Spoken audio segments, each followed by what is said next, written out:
Pasteur, on est venu chercher la délivrance avant que quelqu'un ne meure dans le foyer de mon ami. Asseyez-vous. Quel est le problème qui vous a amené chez moi ce matin? Pasteur, ma femme parle trop. Chaque fois, elle me demande argent, argent, argent. Ça m'énerve. Même le sel à la maison a commencé à jeûner. Kofi, tu donnes combien à ta femme pour la maison? Rien. Mais elle doit comprendre la situation. Comprendre quoi? Hier, elle a préparé sauce sans tomate, sans huile. Même le poisson a quitté la marmite par honte. Et j'ai appris aussi que tu la frappes. C'est vrai? Pasteur, parfois petit correction seulement. Hein. La dernière fois, la voisine a demandé si on tourne un film d'action dans leur maison. Kofi, écoute-moi bien. Une femme n'est pas un sac de boxe. Dieu t'a donné une épouse pour aimer et protéger. Mais elle me provoque souvent. Trop de provocation. Quand elle demande une nourriture, est-ce que c'est provocation? Même moi, quand j'ai faim, je deviens prophète de colère. C'est son droit de demander. Si tu ne donnes pas l'argent pour la maison, elle va faire comment? Je pensais qu'elle allait se débrouiller un peu. Ah bon? Donc bientôt, elle va ouvrir banque centrale. N'est-ce pas? Kofi, le rôle d'un homme, c'est de prendre soin de sa famille.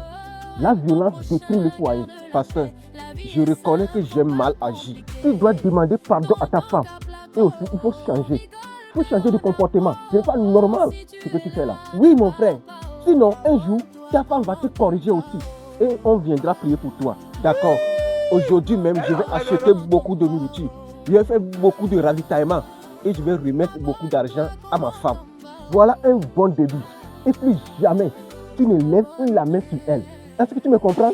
Je promets, pasteur. Pasteur, si il change vraiment, on peut organiser une fête de réconciliation avec beaucoup de riz. Toi, tu es dans nos filles. C'est le mangement d'abord. Ventre affamé n'écoute jamais conseil. Bon, je suis sûr que vous êtes venu me voir ce matin, c'est bien. Et toi, Flaco, il faut penser à te marier. Ne reste pas chez ton ami pour manger chez lui seulement. Non, c'est pas normal. Toi, il faut te marier. Il faut te marier. C'est ça, hein. Il doit se marier. Il doit se marier. Je lisais la Bible avant que vous êtes venu. Donc, vous devez partir. Je dois continuer mon liaisement. Pasteur, je ne peux pas venir et repartir comme ça. Je dois vous donner de l'eau à boire. Tenez ce petit billet de 10 000 francs pour boire de l'eau. Ah. Merci beaucoup. Que Dieu te bénisse. Amen, pasteur. Là où tu as trouvé ça, qu'il multiplie ça par 100. Amen. Merci beaucoup. Ça là, ça fait quelque chose. Donc, on doit demander la route. Bonne journée à vous. Tu as intérêt à changer. J'en ai fini. Et c'est Flaco.